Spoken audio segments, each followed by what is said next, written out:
Assalamualaikum warahmatullahi wabarakatuh. Waalaikumsalam warahmatullahi wabarakatuh.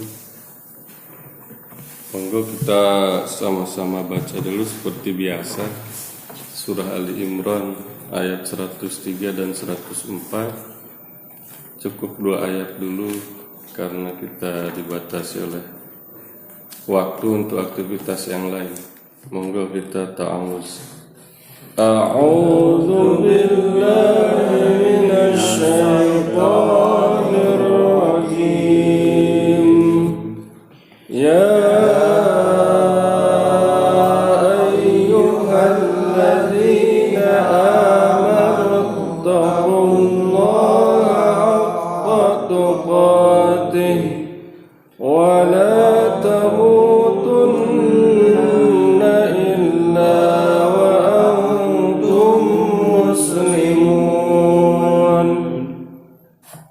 Ya ayyuhalladzina amanu, wahai orang-orang yang beriman, ittaqullaha, bertakwalah kepada Allah, haqqa tuqatihi, dengan ketakwaan yang sebenar-benarnya, wala tamutunna, dan janganlah kamu mati, illa wa antum muslimun, kecuali dalam keadaan menyerahkan diri. Di sini kita tidak tahu bahwa kematian itu kapan datangnya, sesuatu yang gaib. Karena itu kita dituntut atau dianjurkan untuk senantiasa tetap mematuhi perintah-perintah Allah Subhanahu wa taala serta menjauhi segala larangannya. Di sini intisari yang utama adalah perintah untuk bertakwa kepada Allah Subhanahu wa taala. Salah satu definisi takwa ya yang berasal dari kata waqo itu.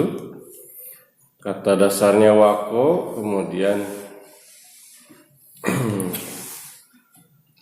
ada isim fa'il dari kata ittaqo, dan al-ittiqo adalah wazan iftial dari kata waqo tadi, yang artinya adalah pencegahan dari keburukan dan tidak mutlak semata-mata takut. Artinya kadang-kadang orang mengartikan takwa itu dengan takut.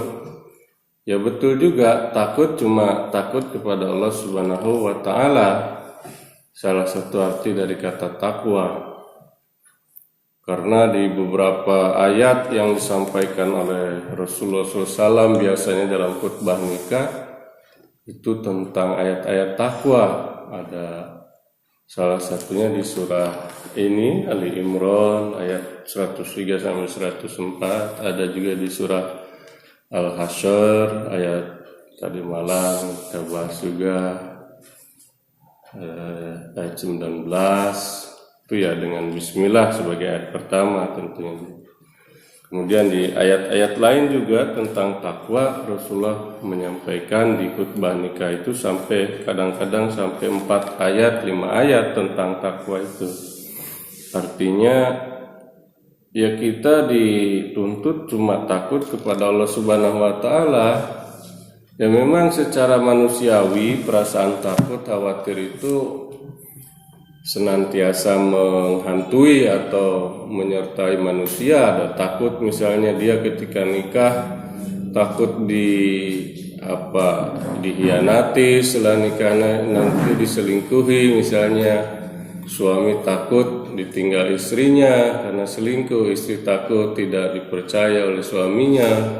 Kadangkala juga takut mertuanya tidak cocok, takut misalnya nanti bagaimana setelah berkeluarga, kehidupannya, pekerjaannya, nafkahnya terpenuhi atau tidak. Semua ada ketakutan. Ya, pelajar pun kadang-kadang juga begitu, takut tidak lulus, ya. Dan lain-lain lah, banyak sekali ketakutan-ketakutan sehingga kita diarahkan hanya takut kepada Allah Subhanahu wa taala. Jadi ketika ketakutan itu atau ketakwaan itu hanya takutnya kepada Allah Subhanahu wa taala, ketakutan-ketakutan yang lain itu bisa diredam.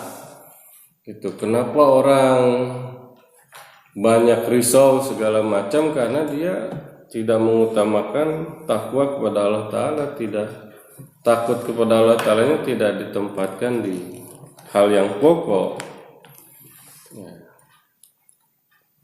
Kemudian salah satu arti takwa juga perisai juga, artinya pelindung diri dari keburukan-keburukan. Orang kalau dalam peperangan pakai perisai itu dia untuk melindungi badannya dari senjata musuh lawan, supaya dia tidak langsung kena gitu ya kan. Pakai perisai seibarat tameng misalnya ya, tameng itu bisa salah satu perisai dalam perang.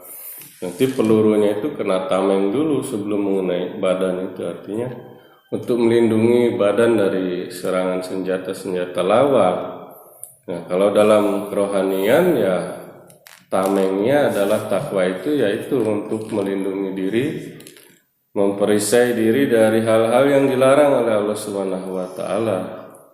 Hazrat Masih Maud alaihissalam pernah bersabda bahwa Aikneki kijar ya itikahe, bahwa akar skala kebaikan itu adalah takwa.